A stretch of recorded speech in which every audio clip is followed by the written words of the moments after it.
लूणी क्षेत्र के समस्त सरकारी और निजी विद्यालय में आज से अर्धवार्षिक परीक्षा आरंभ हो चुकी है। हालांकि लूणी और धवा ब्लॉक में कल से परीक्षा आरंभ होगी और आज जो है प्रैक्टिकल एग्जाम आयोजित हो रहे हैं। हम इस समय लूणी कस्बे में मौजूद हैं। आपको जानकारी दे दें कि लूणी के जो ब्लॉक है वहाँ के 42 उच्च माध्यमिक विद्यालय तथा 16 महात्मा गांधी विद्यालय में 9000 विद्यार्थी कल मंगलवार को परीक्षा देंगे। वहीं धवा ब्लॉक के 6 महात्मा गांधी विद्यालय तथा 34 विद्यालय में 6400 विद्यार्थी कल है जो परीक्षा देंगे। ये जानकारी CBO लूणी तथा धवा ने अवगत कराई है। सुप्रीम कोर्ट की संवैधानिक पीठ ने आज आर्टिकल 370 पर सुनवाई करते हुए ऐतिहासिक फैसला सुनाया है। सुप्रीम कोर्ट ने कहा है कि आर्टिकल 370 को बेअसर कर नई व्यवस्था से जम्मू कश्मीर को बाकी भारत के साथ जोड़ने की प्रक्रिया मजबूत हुई है। आर्टिकल 370 हटाना संवैधानिक रूप से वैध है।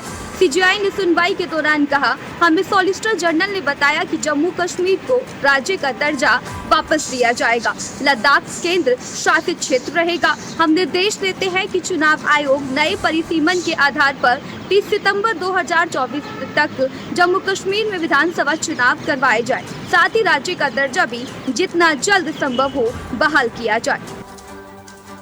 क्षेत्र में बकरी चोर गिरोह सक्रिय, आए दिन हो रही है चोरी की वारदातें। क्षेत्र में बकरी चोर गिरोह सक्रिय होने से पशुपालकों में भय व्याप्त है। दियाली गांव निवासी राजू लाल ने पुलिस को रिपोर्ट दी है, जिसमें बताया कि उसके पिता कोरमा रोड पर बकरियां चरा रहे थे। जो दोपहर को एक सफ़ेद कार में आए 4 अज्ञात व्यक्ति 3 बकरियां व 3 बकरों को कार में डालकर ले गए। कार का पीछा भी किया लेकिन आरोपी हाथ नहीं आए। कार पर नंबर प्लेट भी नहीं लगी हुई थी। इधर थाना अधिकारी सुभाषचंद्र शर्मा का कहना है कि बकरियां चोरी होने की रिपोर्ट मिली है, जिस पर अज्ञात के खिलाफ मामला दर्ज कर लिया है। जिस कार में बकरियां डालकर ले गए थे उसकी तलाश के लिए सड़क किनारे की दुकानों पर लगे CCTV कैमरे देखे जा रहे हैं। हम आपको बता दें, थाना क्षेत्र में 10 दिन में ये चोरियों की दूसरी वारदात थी। 28 नवंबर को भी रजलौता गांव के पास बकरियां चोरी हुई थी। आपको बता दें, 10 दिन में बकरी चोरी की ये दूसरी वारदात सामने आई है। वहीं पुलिस ने अज्ञात के खिलाफ मामला दर्ज कर अनुसंधान शुरू कर दिया। भरतपुर जिले में 3 अलग अलग स्थानों पर सड़क दुर्घटना हुई, जिनमें 4 लोगों की दर्दनाक मौत हो गई, तो वहीं 9 जने गंभीर रूप से घायल भी हुए हैं। आगरा बीकानेर राष्ट्रीय राजमार्ग पर ट्रेलर व सवारियों से भरे एक टेम्पो में जोरदार भिड़ंत हो गई। टेम्पो ट्रेलर की भिड़ंत में महिला सहित 3 जनों की मौत हो गई, तो वहीं 6 जने गंभीर रूप से घायल हुए हैं। हाईवे पर हंतरा गांव के पास ये सड़क दुर्घटना हुई है। घटना की सूचना पर डेहरा मोड़ पुलिस चौकी के कारिंदे मौके पर पहुंचे और सभी घायलों को भरतपुर के जिला अस्पताल में भर्ती कराया गया।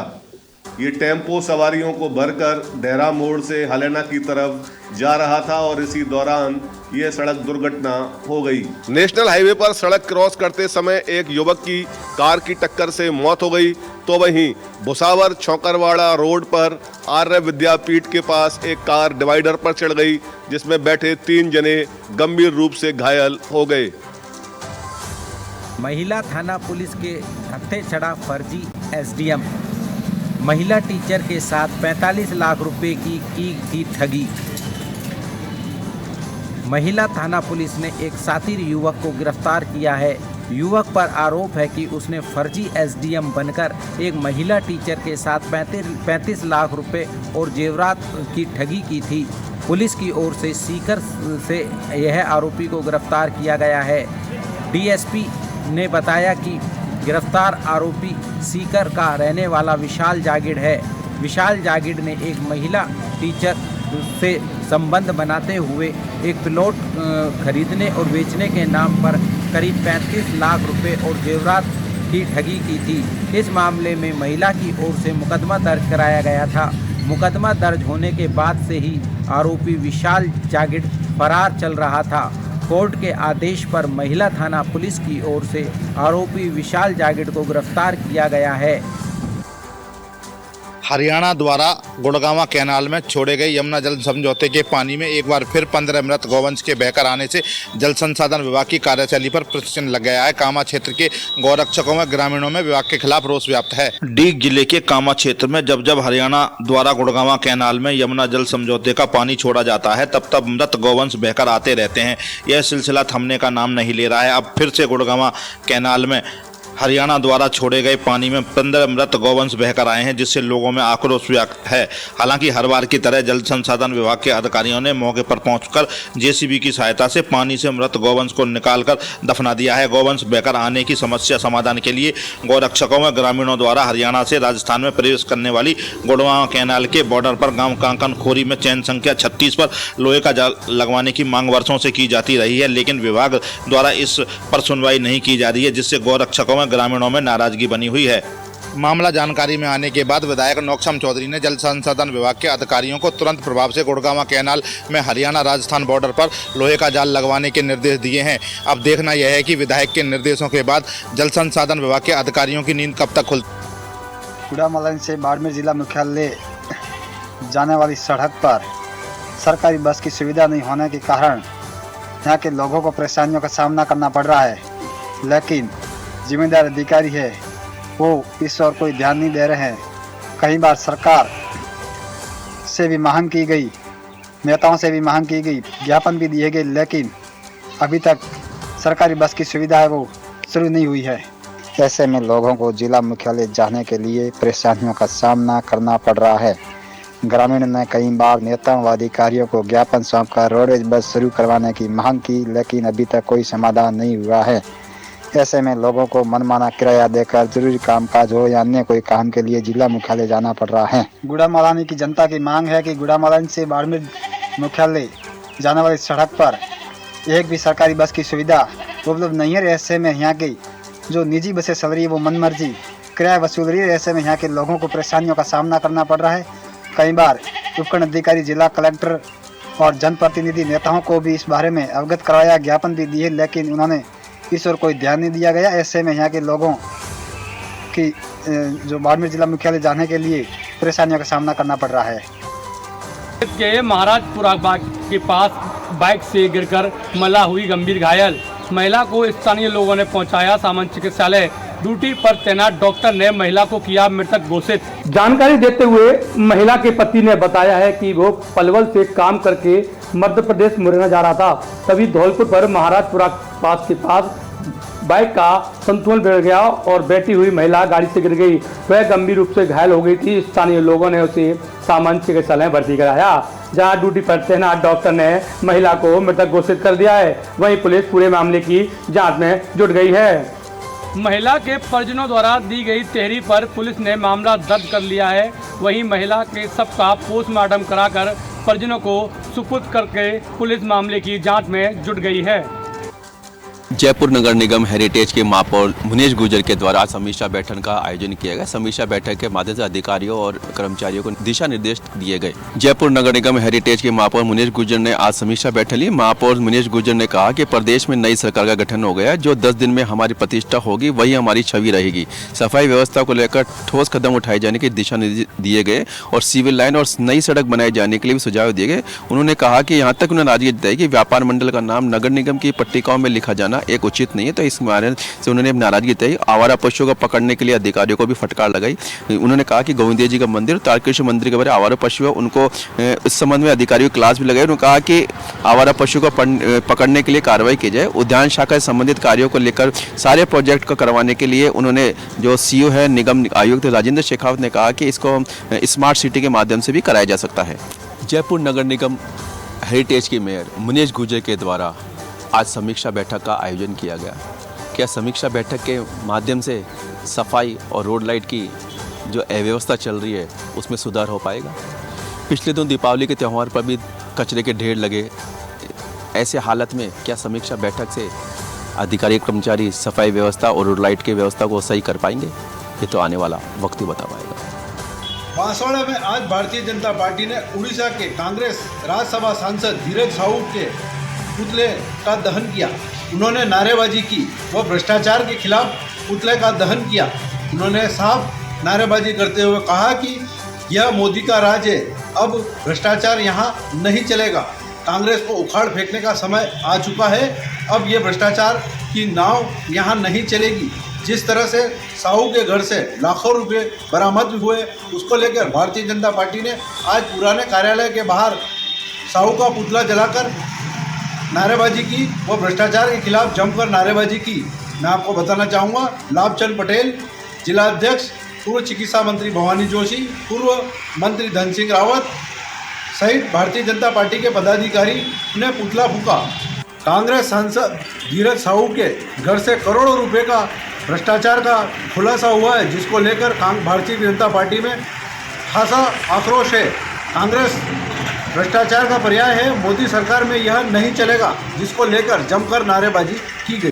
जिले के नैनवा रोड पर राजकीय औद्योगिक प्रशिक्षण संस्थान कैंपस में ITI अप्रेंटिस मेले का आयोजन किया गया। इस मेले में दिल्ली नोएडा से कई कंपनियां आकर अभ्यर्थियों के आवेदन प्राप्त किए, जिसमें दिल्ली, गुड़गांव, हरियाणा से कंपनियां आई और अभ्यर्थियों के आवेदन लिए। वही उप निदेशक मुकुट वर्मा ने बताया कि इस मेले में बाहर से आई हुई कंपनियों लगभग 200 अभ्यर्थियों के आवेदन लिए हैं और इन आवेदकों को कंपनियों द्वारा स्क्रीनिंग करके आवेदनकर्ताओं को फाइनल नियुक्ति के लिए रिकॉल किया जाएगा। वही हर क्वार्टरली मेले का आयोजन कर बेरोजगार युवाओं को रोजगार उपलब्ध कराना हमारा मकसद रहा है। कैंपस में आयोजित मेले में दिल्ली नोएडा से आई हुई कंपनियों ने अभ्यर्थियों के आवेदन लिए।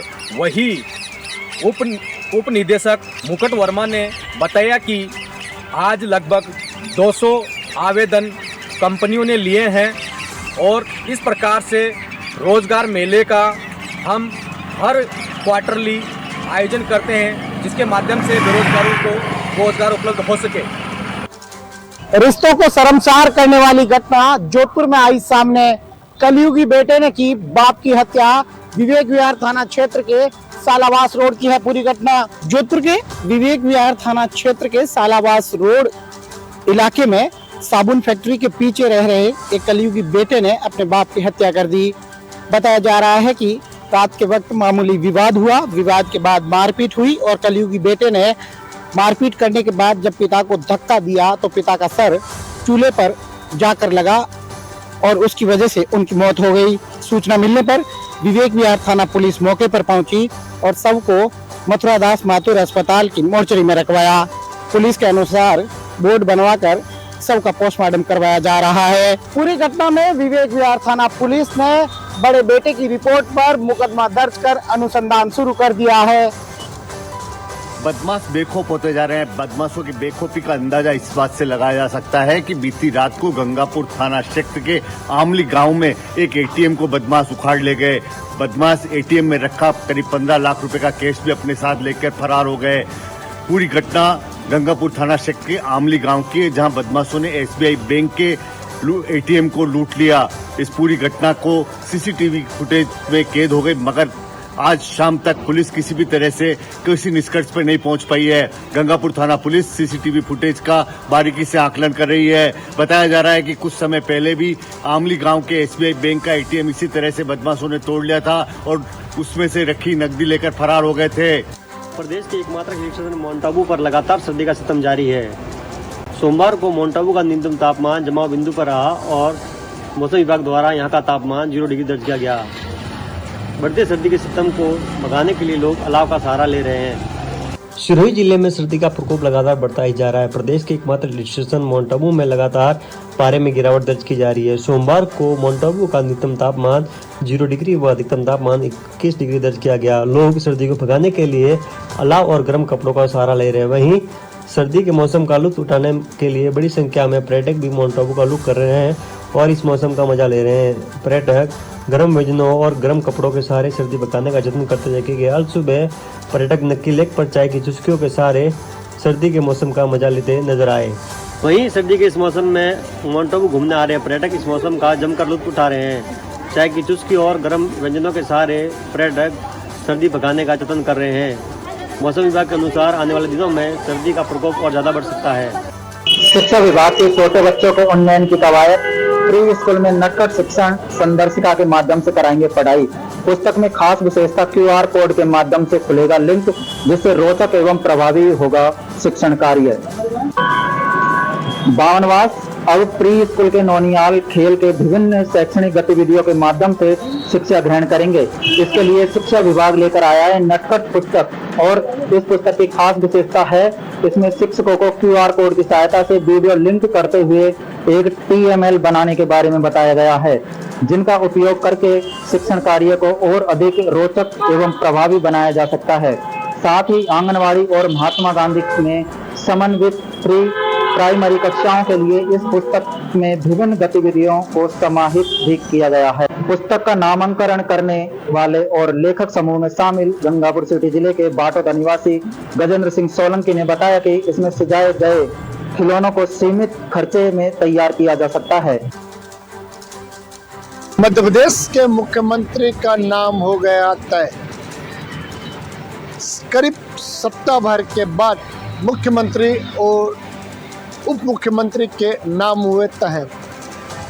उज्जैन के विधायक और पूर्व मंत्री मोहन यादव मध्य प्रदेश के मुख्यमंत्री बने हैं।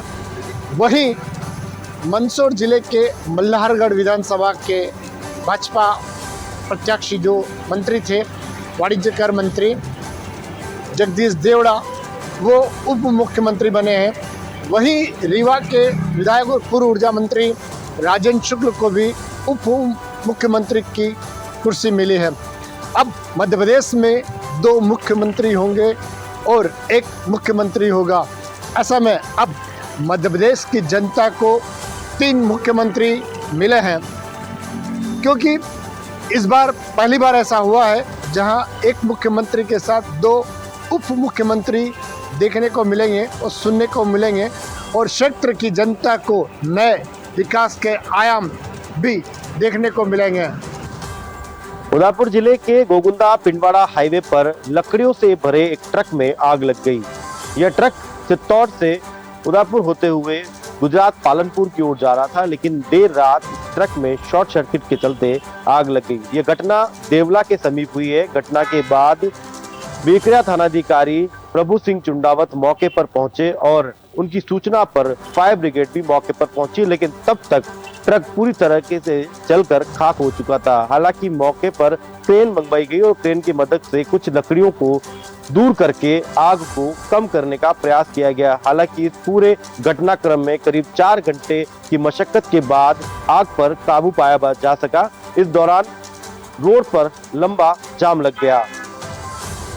सुमेरपुर थाने में एक महिला ने मामला दर्ज करवाया, एक निजी अस्पताल के खिलाफ में मामला दर्ज करवाया है। मैं आपको बताना चाहूँगा कि उसके पति का दुर्घटना में एक्सीडेंट होने के बाद अस्पताल में लेकर आई थी, जहां पर उन्होंने चिरंजीवी बीमा के योजना के तहत ऑपरेशन करवाना था, और उनके खुद से 32,000 रुपये लेने का आरोप महिला ने अस्पताल पर लगाया है। हमने डॉक्टर से भी बात कही, महिला से बात कही और थाना अधिकारी से बात कही, तो उन्होंने कहा, डॉक्टर का कहना था कि ये महिला जो आरोप लगा रही है बिल्कुल बेबुनियाद है, हमने सिर्फ चिरंजीवी योजना के तहत ही पैसे लिए। वो कह रही है, महिला का कहना था कि 32,000 रुपये हमारे से उन्होंने रोकड़ लिए। उसको लेकर महिला ने थाने में मामला दर्ज करवाया। थाना अधिकारी से हमने बात की तो उन्होंने कहा कि मामला दर्ज किया है और जांच शुरू की है, लेकिन इस तरह के जो मामले सामने आ रहे, सुमेरपुर में निजी अस्पतालों का मामला लगातार इस तरह का सुर्खियों में बने हुए मिलता है। मैं आपको बताना चाहूँगा कि मुख्यमंत्री योजना के तहत चिरंजीवी बीमा योजना है, उसका गरीबों को लाभ मिलता है, लेकिन कई अस्पताल इनके लाभ के ऊपर डकार देते हैं। ऐसा ही मामला एक निजी अस्पताल का देखने को मिला है। पुलिस अब पूरे मामले की जाँच में जुटी है और चिकित्सा विभाग भी इस मामले को गहराई से पूछताछ में अब लगा है और जाँच करने की बात कह रहा है। बज्जू उपखंड क्षेत्र के राणासर ग्राम पंचायत की रोही स्थित खेत में बने 3 झोंपड़ों में अज्ञात कारणों से आग लग गई। आगजनी में किसान परिवार के लाखों के नकदी जेवरात समेत घरेलू सामान जलकर नष्ट हो गया। राणासर ग्राम पंचायत के डाबली चक क्षेत्र की घटना है, जहां किसान परिवार झोंपड़े बनाकर रहता था। बीती रात एक झोंपड़े में अज्ञात कारणों से आग लग गई। एक झोंपड़े में लगी आग इतनी तेजी से फैली कि बाकी 2 झोंपड़े भी आग की चपेट में आ गए। परिवार के लोग किसी तरह से अपनी जान बचा पाए। वही तीनों झोंपड़े में रखा खाने पीने का सामान और बिस्तर जल गए। डाणी के मालिक फरीद खान ने बताया कि डाणी में रखे करीब 2 लाख रुपए, 7 तोला सोना और 5 किलो चांदी के आभूषण आग में जल गए। फरीद खान ने बताया कि कल ही मंडी में फसल बेचकर 1,80,000 रुपए लेकर आया था और 20,000 के करीब नकदी उसके पास पहले से थी। इस आगजनी में सारी नकदी नष्ट हो गई। वहीं पत्नी और पुत्र वधुओं के गहने भी झोंपड़े में रखे हुए थे। हालांकि ग्रामीणों की मदद से आग पर काबू कर लिया गया था, लेकिन किसान के लाखों का नुकसान हो गया। वही पूरी रात किसान परिवार को खुले में बितानी पड़ी। मकराना के ग्राम बोरावड़ में एक युवक ने फांसी का फंदा लगाकर अपनी जीवन लीला समाप्त कर ली। यह युवक बोरावड़ में किराए के मकान से अपने परिवारजनों के साथ रह रहा था। यह युवक शादी समारोह में सफाई का कार्य करता था तथा दोपहर को घर पर कोई नहीं होने के कारण युवक ने कमरे में फंदा लगाकर आत्महत्या कर ली। इस आत्महत्या के बारे में परिजनों को जानकारी हुई तो परिजनों ने मकराना पुलिस को सूचना दी। मकराना पुलिस के अधिकारी मौके पर पहुंचे तथा घर का दरवाजा तोड़वाकर शव को उतरवाया। इसके साथ ही पुलिस ने मौका स्थल का बारीकी से मुआयना किया। वही शव को राजकीय चिकित्सालय मकराना पहुंचाकर पोस्टमार्टम करवाया तथा परिजनों को सुपुर्द किया। पुलिस ने बताया कि अभी फिलहाल आत्महत्या के कारणों का पता नहीं चला है। पुलिस द्वारा मामला दर्ज कर लिया गया है और मामले की गहनता से जांच की जा रही है। प्रतापगढ़ नगर परिषद की ओर से आज शहर में विभिन्न विकास कार्यों का शिलान्यास किया गया। 1 करोड़ की लागत से जिले के मुख्यालय पर पुलिया, बाउंड्री वॉल व अन्य चीजों का होगा निर्माण। 1 करोड़ रुपए की लागत से शहर में विभिन्न स्थानों पर बाउंड्री वॉल, पुलिया और सामुदायिक भवन का निर्माण होगा। नगर परिषद सभापति रामकन्या गुर्जर ने बताया कि नगर परिषद की ओर से शहर में बिना किसी राजनीतिक के भेदभाव के विकास कार्य करवाए जा रहे हैं। शहर के करमदिया, राजकुमार, अशोकनगर में पुलिया निर्माण, बगवास मुक्तिधाम के लिए भूमि पूजन, योग भवन के लिए बाउंड्री वॉल और मानपुरा में सामुदायिक भवन निर्माण के लिए भूमि पूजन किया गया। गुर्जर ने बताया कि 1 करोड़ की लागत से होने वाले इस विकास कार्य के लिए कहीं राजनीतिक भेदभाव नहीं किया गया। उनका लक्ष्य संपूर्ण शहर का विकास है। कांग्रेस शासन के दौरान शहर में विकास की गति जो थम गई थी उसे फिर से पटरी पर लाया जाएगा। विभिन्न स्थानों पर आयोजित किए गए इन कार्यक्रम में भाजपा के जिलाध्यक्ष गोपाल कुमावत व अन्य कार्यकर्ता मौजूद रहे।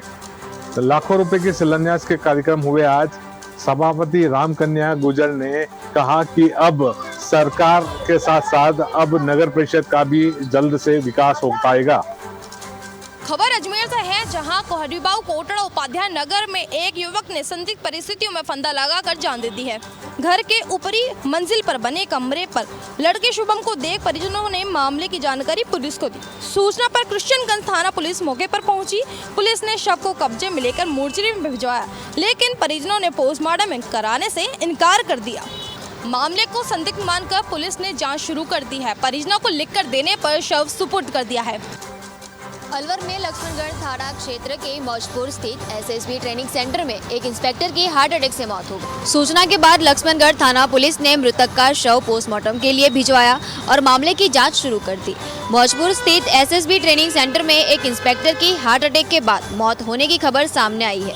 सूचना के बाद मौके पर पहुंची पुलिस के पोस्टमार्टम के बाद शव परिजनों को सौंप दिया और मामले की जांच शुरू कर दी। पश्चिम बंगाल के चांदीपुर निवासी इंस्पेक्टर गणेश चक्रवर्ती 2 साल से ट्रेनिंग सेंटर में इंस्पेक्टर पद पर कार्यरत था।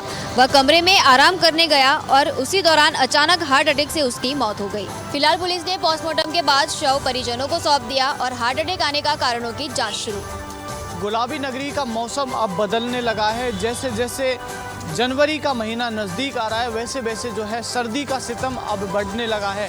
अगर हम बीती रात की बात करें तो जयपुर का तापमान 10 डिग्री के समीप जो दर्ज किया गया। उसके अलावा अगर शेखावाटी ज़िलों की हम बात करें तो शेखावाटी ज़िलों में 5 डिग्री के समीप जो है तापमान, रात का तापमान न्यूनतम वो है दर्ज किया गया। अगर हम माउंट आबू की बात करें तो वहाँ पर जमाव बिंदु के नज़दीक जो है तापमान पहुँच गया है। वहीं अगर दूसरी तरफ देखें तो सर्दी के मौसम के आने की वजह से पर्यटकों का जमावड़ा या फिर पर्यटकों का सैलाब जो है राजस्थान की ओर अब आने लगा है। चाहे वो गुलाबी नगरी हो, चाहे वो शेखावाटी हो, चाहे वो माउंट आबू हो, इन सभी जगह है जो पर्यटक हैं वो घूमने के लिए जा रहे हैं। अब आगामी दिनों में मौसम विभाग की माने तो 15 तारीख से फिर से एक मौसम जो है बदलने वाला है और सर्दियाँ जो है अपनी दस्तक देने वाली हैं।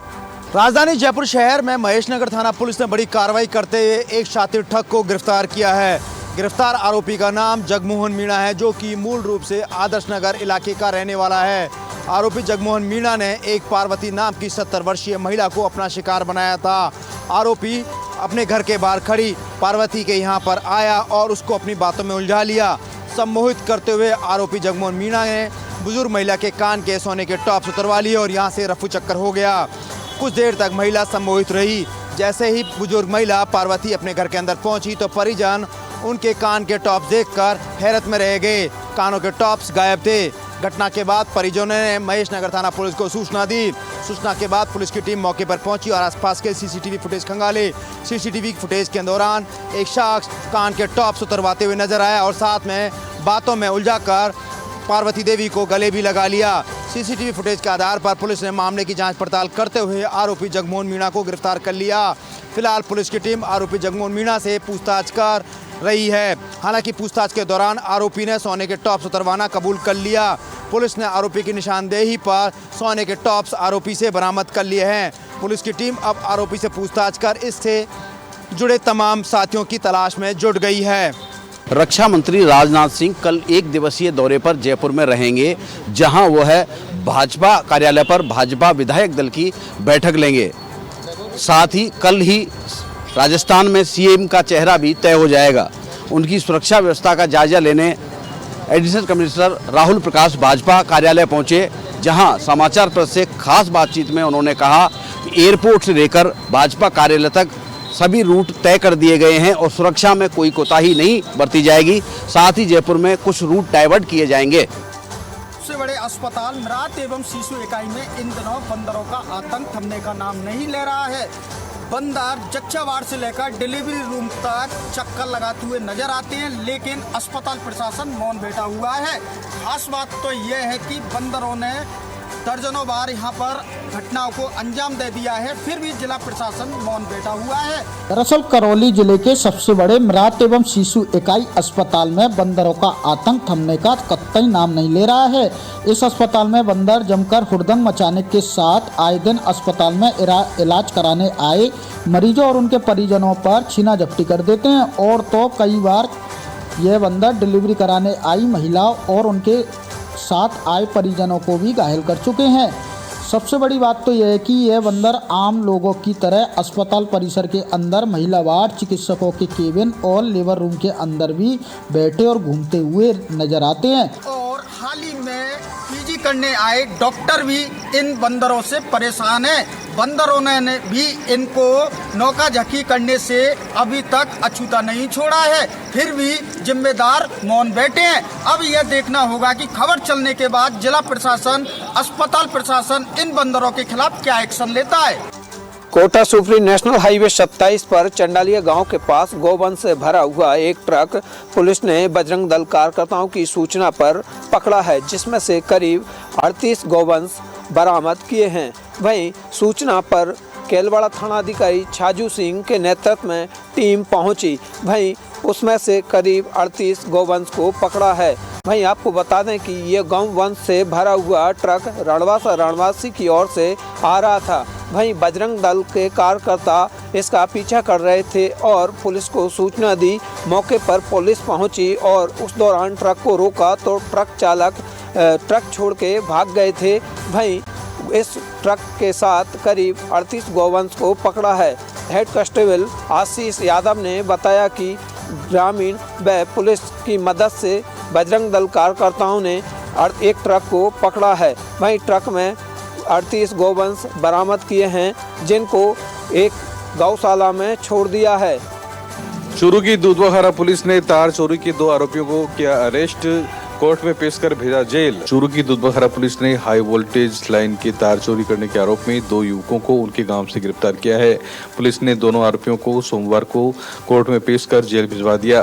थानाधिकारी अलका बिश्नोई ने बताया कि नवंबर के महीने में इंद्रपुरा और भैरवसर किरोही में बिजली के हाई वोल्टेज लाइन के तार चोरी हुए थे, जहां 2 आरोपियों ने हाई वोल्ट लाइन के 7 बंडल चोरी किए थे। पुलिस ने संबंधित विभाग की रिपोर्ट के आधार पर मामला दर्ज कर लिया।